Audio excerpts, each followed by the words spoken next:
Մոսկվայում մտահոգված են երկրորդ նախագահ Ռոբերտ Քոչարյանի կալանավորմամբ։ Ռուսաստանի արտգործնախարարության խոսնակը ցավով արձանագրել է, որ շարունակվում են բռնաճնշումներն ընդդիմադիրային առաջնորդների նկատմամբ, որոնք կողմ են Մոսկվայի հետ հարաբերությունների պահպանմանը, ինչի անթույլատրելիության մասին ապրիլի 1-ին Պուտինն էր Կրեմլում կայացած հանդիպմանն ասել Փաշինյանին։ Разумеется, мы не вмешиваемся во внутренние дела суверенных государств, включая Армению, включая... Մենք չենք միջամտում Հայաստանի ներքին գործերին, բայց շարունակում ենք Հայաստանը համարել եղբայրական երկիր, ուստի չենք կարող անտարբեր մնալ այնտեղ տեղի ունեցող քաղաքական գործընթացների нկատմամբ, հատկապես երբ դրանք այս կամ այն կերպ իրականացվում են մեր երկրի հետ երկկողմ հարաբերություններին վերաբերող կարգախոսների ներքո։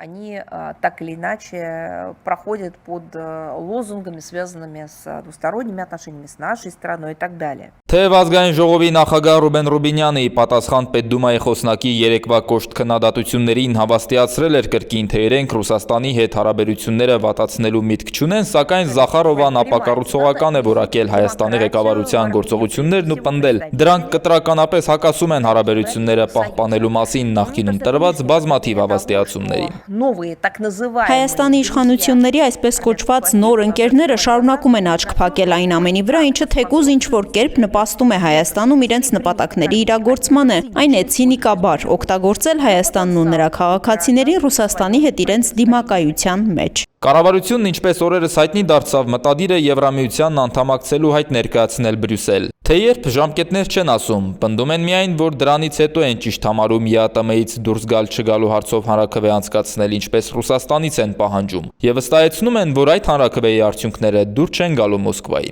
Այս ֆոնին կառավարության նոր ծրագրում բացակայում է ձևակերպումը, որ Ռուսաստանը Հայաստանի ռազմավարական դաշնակիցն ու գործընկերն է։ Փաշինյանն այսօր բաց տեքստով ասել է, որ հայ-ռուսական հարաբերությունները ռազմավարական բնույթ չունեն այլևս։ 2022 թվականին Հայաստանի վրա ադրբեջանական հարձակումն է հիշեցրել եւ Ռուսաստանին ու ՀԱՊԿ-ին նորից դաշնակցային պարտավորությունները չկատարելու մեջ մեղադրել։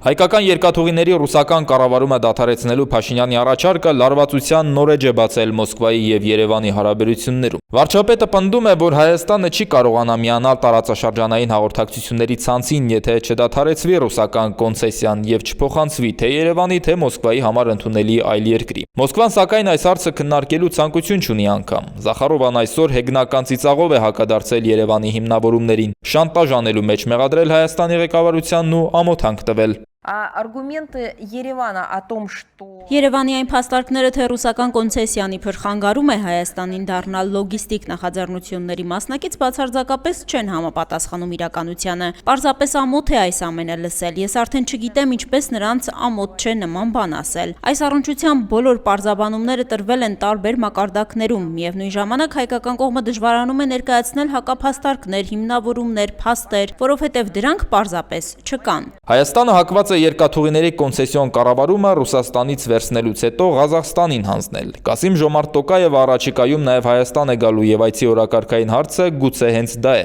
Օրեր առաջ Փաշինյանը խորհրդարանում հայտնել էր նաև, որ կան ներդրողներ, որոնք պատրաստ են $400 միլիոն գնել կոնցեսիոն կառավարումը։ Ընդ որում այս գումարն ավելին է, քան այն տույժը, որը Հայաստանը պետք է վճարի Ռուսաստանին, եթե միակողմանիորեն խզի կոնցեսիոն կառավարման պայմանագիրը։ Այդ դեպքում ինչու կառավարությունը չի շտապում վաճառել այն, եթե խնդիրը ըստ Փաշինյանի հրատապ է։ Վարչապետն այսօր ասել է, թե որևէ մեկն այդ արժեքով իրավունքը գնելու գրավոր պարտավորություն չի ստանձնել։ Խոսքը բանավոր խոսակցությունների մասին է առայժմ։ Մյուս կողմից էլ երկաթուղու որոշ հատվածներ պետք է վերականգնվեն, որ նոր կարողանան վաճառքի մասին խոսել։